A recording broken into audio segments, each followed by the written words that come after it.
माता पिता के प्यार में पली एक बेटी की कहानी। यह कहानी है एक छोटे से गांव की, जहां की धूप में खेलते खेलते बड़ी हो गई थी एक प्यारी सी बेटी नित्या। नित्या की आंखों में उम्मीदों की चमक थी और उसके दिल में दुनिया के सभी खुशियों की आस थी। उसके माता पिता रामेश्वर और सीता उसे सब कुछ देने को तैयार थे। नित्या की माता एक साधारण गाँव की महिला थी, जो बच्चों के साथ अपने पति के साथ गाँव की खेतों में काम करती थी। उनका सपना था कि उनकी बेटी एक दिन विद्या प्राप्त करेगी और दुनिया में अपना मुकाम हासिल करेगी।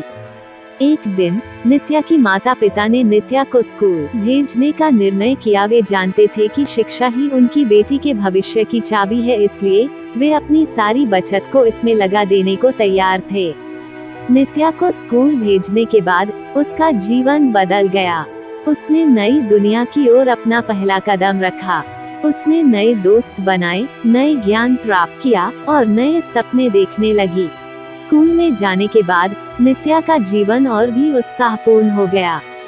वो अपने सपनों को पूरा करने के लिए मेहनत करती रही। उसने कभी हार नहीं मानी और हमेशा प्रेरित रही।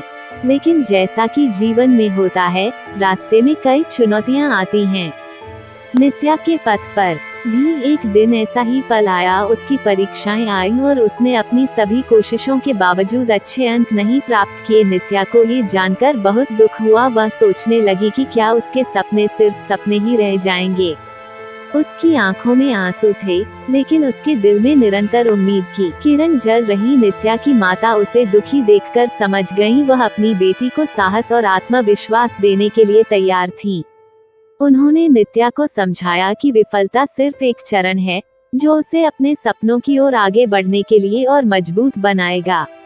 नित्या ने अपनी मां के शब्दों को गहराई से सुना और फिर से नई ऊर्जा के साथ काम करना शुरू किया। उसने अपने दोषों से सीखा, अपनी गलतियों को सुधारने का फैसला किया और नई ऊर्जा के साथ अपने लक्ष्यों की ओर बढ़ने का निर्णय लिया। समय बीतता गया और नित्या की मेहनत ने उसे उसके लक्ष्य तक पहुंचाया।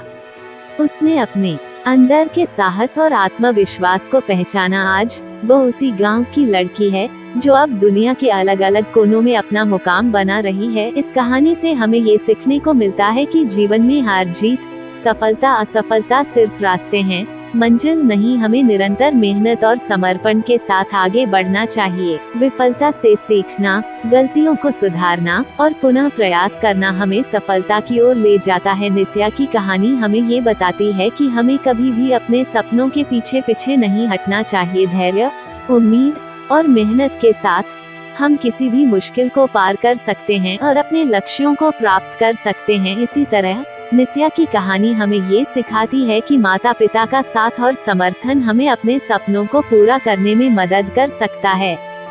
उनका प्यार और समर्थन हमें हर समस्या का सामना करने में साहस और आत्मविश्वास देता है। इस रूप में नित्या की कहानी हमें ये बताती है कि हमें अपने सपनों की प्राप्ति के लिए मेहनत करने और निरंतर प्रयास करने की आवश्यकता है। धैर्य और संघर्ष के माध्यम से हम किसी भी मामले में सफल हो सकते हैं। इस तरह नित्या की कहानी हमें एक महत्वपूर्ण संदेश देती है कि हमें कभी भी अपने सपनों से हार नहीं माननी चाहिए, बल्कि उन्हें पूरा करने के लिए हमेशा मेहनत करनी चाहिए।